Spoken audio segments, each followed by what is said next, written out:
Hello, AP US History class. I really want to walk through really quickly the questions and answers to the Morton Borden article quiz that we didn't get to in either 5th period or 7th period today. The next question that I would have asked after talking about the ways in which Jefferson kind of out-federalized the Federalists would be, this would be the next one. What happened to political alignments during Jefferson's administration? And this once again would go to support the argument that Morton Borden made that we're talking about continuity rather than discontinuity when it comes to understanding Jefferson's administration.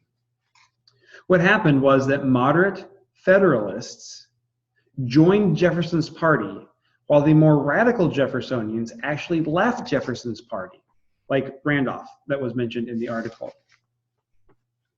The next question, Jefferson created a myth around himself. What was that myth?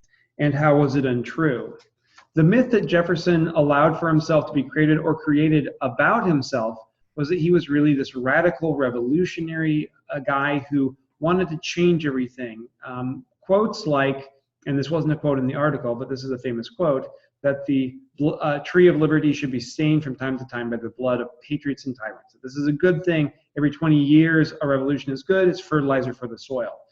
Comments like this make him sound really revolutionary. And this was a myth that was created. Jefferson was not really that revolutionary at all, according to Morton Borden.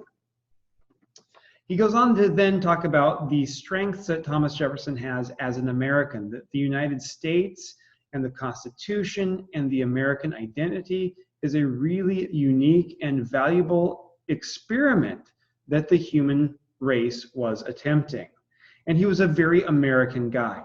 He was American in the sense that he did not want to send his, our young people at the time overseas to European schools. He wanted them to be educated here.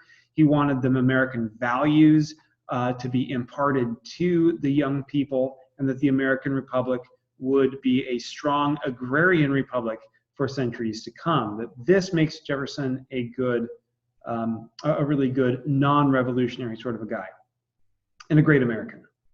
The next quote I'm going to look at here is one that Borden uses. It matters not that Hamilton was a better prophet, Jefferson was the better American.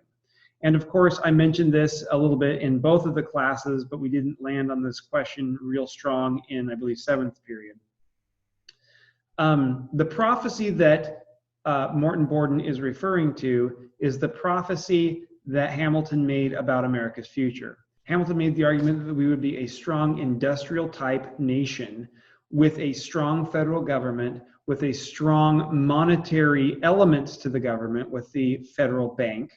And ultimately, this would be the nation that we would be, a nation of producers working for companies, not Jefferson's dream of an agrarian economy that spreads across the whole of maybe the North and South American continents. Hamilton was the better prophet, but Jefferson was the better American. Why? Jefferson loved the American experiment, and he respected the American Constitution. And Hamilton was kind of a backstabbing, nasty guy. He backstabbed Adams and probably caused Adams to lose re-election, which I think is a bit of a tragedy. I think Adams was a great president and would have been great for a second term. And so Hamilton was a conspirator, while Jefferson was actually a lot more practical than he came across. He was a uniter, and he sacrificed for our country. And then Morton Borden goes on to suggest that if historians must find a real revolution, it's not the revolution between Adams and then Jefferson. There's no revolution there. If you're looking for a revolution, it's the fact that John Adams was the one with the power in the Adams administration, while Hamilton was kind of leading his group of Federalists awry. And ultimately, it's Jefferson who adopts sort of Adams-centrist, practical, moderate view as President of the United States. And yes, there are some differences between Adams and Jefferson, but for the most part, they actually had a lot in common. It's no wonder that they were friends. And so then where, of course, do Adams and Jefferson agree? So once again, this goes to the overall argument that Borden is making, that yes, Jefferson is continuing the Federalist policies because of these important agreements between Adams and Jefferson. They both want to avoid war, and they work really hard to do this. Adams primarily tries to avoid war with France, which we were very close to having war with during his administration. Jefferson later, with the Self-Embargo Act and the concerns surrounding that, tries to avoid war with Great Britain. They both attempt in their administrations to quiet factionalism. Adams was essentially a centrist who tried to quiet factionalism both in his party, the Federalist Party, and then, of course, Jefferson, when he was there, tried to quiet some of the factionalism in his own party as well. They both sought to preserve the Republican form of government and the Constitution, and this is why we can actually, according to Morton Borden, agree with what Thomas Jefferson said when he said, "We are all Republicans, we are all Federalists," because the nation was united under both Adams and Thomas Jefferson. So there's a summary of the article by Morton Borden.